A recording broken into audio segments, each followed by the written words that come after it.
L'ONG International Project Aid, en abrégé IPA, poursuit son engagement de soutien, de suivi et d'encadrement des enfants issus des familles démunies, des couches défavorisées et des orphelins dans la scolarisation. Cette structure, qui a 26 ans d'existence, dont le siège est basé à Zurich en Suisse, a vu le jour au Cameroun en 2006 avec pour antenne Marois, chef-lieu de la région de l'extrême nord. Comment est née l'idée d'accompagner les enfants de cette couche sociale? Aboubakar Mamad, chef de bureau IPA du Cameroun, nous en dit plus.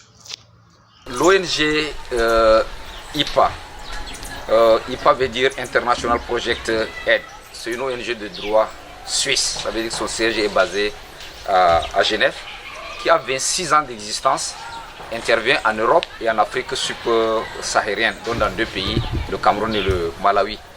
Donc IPA est au Cameroun depuis 2006 et a exécuté 86 projets au niveau du Cameroun. Et là, le tout premier projet de IPA, c'est ici au CS de Logon-Birni, devenu aujourd'hui lycée. Au lycée de Logon-Birni, qui a marqué la première étape de distribution du matériel aux élèves prise en charge par cette organisation depuis 6 ans, 10 garçons et 7 filles, soit un total de 17 élèves, ont bénéficié de cet appui comme par le passé, sous le contrôle du proviseur du lycée de Logon-Birni, Abba Mamat. Des sacs complets contenant du manuel scolaire constitué des cahiers, des livres au programme, des tenues de classe et d'éducation physique, des chaussures ont été remis pour les élèves venant du CES de Kidam et du CS de Zimado qui sont appelés à vivre loin de parents, du matériel de couchage, nattes, matelas, kits d'hygiène, seaux et quelques denrées alimentaires leur ont été remis. Prenant la parole, le proviseur du lycée de Logon-Birni a posé ses doléances. Il a tout de même rappelé aux élèves de prendre grand soin de ce matériel pour le rendre plus utile aux générations à venir. La dotation est conditionnée par le succès chaque année, car tout bénéficiaire qui échoue en fin d'année est rayé de la liste des bénéficiaires. Donc, autant fournir d'efforts pour se faire maintenir sur la liste des bénéficiaires. Je voudrais m'adresser aux parents d'élèves bénéficiaires et aux élèves eux-mêmes de se mettre résolument au travail. Qui dit travail, celui de suivi et celui d'étudier ses leçons pour ne pas perdre cette chance.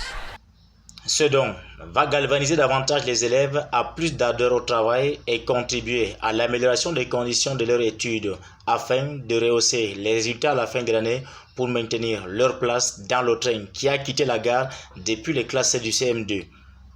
Et l'initiative qui nous réunit aujourd'hui, qui consiste donc maintenant à apporter des appuis aux élèves, est comme un voyage qui a commencé en 2016 avec 160 élèves qui étaient à l'époque, ceux-là je crois bien, étaient au niveau du cours moyen 2. Et on était en février, le processus des examens était déjà presque clôturé. Donc ils se sont retrouvés sans moyens pour pouvoir payer leurs frais des examens d'entrée en 6e et du CEP. Donc je prends la tâche avec deux inspecteurs, l'actuel maire de Logon-Birni qui était inspecteur ici, Boukar Maloum qui est actuellement à Blangwa. Donc en quelques jours, on a pu faire donc maintenant constituer les dossiers de ces 160 élèves. Et sur les 160, 55 ont pu donc maintenant obtenir à la fois leur CEP et ont passé aussi le concours d'entrée en 6e. Donc c'est de là où donc maintenant est parti ce vraiment voyage qui, si Dieu le veut, on voudrait les accompagner jusqu'au bac. C'est un instant d'émotion, de satisfaction, de joie pour les bénéficiaires, les parents et chefs d'établissement en charge de l'encadrement de ces élèves. Merci, nous venons d'assister à la cérémonie de remise de dons à certains de nos élèves appuyés par l'ONG IPA. Cette ONG a appuyé ses enfants depuis l'école primaire. Ça veut dire que ça fait 5 ans. C'est même la dernière année, ils sont déjà en classe de seconde. Et chaque année, ils ont toujours payé les frais d'inscription, les frais d'APE et même les frais d'examen comme le BPC pour ceux qui présentaient le BPC. L'ONG IPA ne se limite pas seulement à l'encadrement et la scolarisation des enfants issus des couches vulnérables, Plusieurs activités sont inscrites dans leur programme. International Project aide à commencer ses premières interventions au Cameroun par l'actuel lycée de Logon-Birni quand il était CES.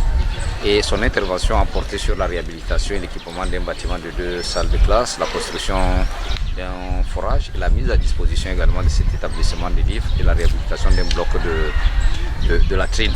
Et ces interventions aussi de façon globale dans le Logon et Chari sont très nombreuses. Il y a le centre de formation professionnelle de Kousseri, le fameux CFPK. Il y a eu des grands projets dans le domaine également aussi agricole qui ont consisté à l'appui aux paysans en termes de forage agricole, en termes des équipements tels que les motopompes et tout le nécessaire pour l'irrigation, en termes aussi des intrants agricoles. Le CS de l'école publique de Kidam, non loin également de Logon-Birni, fait partie des établissements qui ont bénéficié des interventions de IPA. Mais nous avons réhabilité toutes les salles de classe, nous les avons équipées en table-banc et on a mis également à la disposition de cette école pas moins de 500 livres au programme. Nous avons également eu à établir des actes de naissance pour des enfants dans les classes de CM1 et de CM2 dans plusieurs arrondissements du département. Nous avons mis en place également, autant pour moi, appuyé les centres d'état civil dans l'arrondissement de Zina pour permettre aux enfants également à la naissance d'avoir des actes de naissance parce que c'est un sérieux problème qui handicape la scolarité des enfants. Le centre de santé de La Haye dans l'arrondissement de Zina a bénéficié également de nos interventions parce que l'État l'avait construit et il n'y avait rien là-dedans. Donc on a mis tout le nécessaire permettant à ce centre de santé d'être opérationnel en termes des équipements, en termes des médicaments, en termes d'eau, en termes d'électrification à l'énergie solaire. Donc je ne peux pas lister tous ces projets. Un des récents projets que nous avons également aussi, c'est à Saou, dans l'arrondissement de Goulfé, où on a appuyé la communauté à la mise en exploitation d'un périmètre d'environ 40 hectares. Et nous nous réjouissons qu'aujourd'hui les paysans ont pris véritablement leur envol. Nos projets futurs dans le Logon et Chari porteront sur l'appui, ça j'en profite pour l'annoncer, à la mise en service de la caisse d'épargne et de crédit au niveau vraiment de Goulfé. Il est prévu également de construction d'une dizaine de forages où nous n'avons pas encore ciblé les villages. Et nos projets dans le domaine scolaire se poursuivent.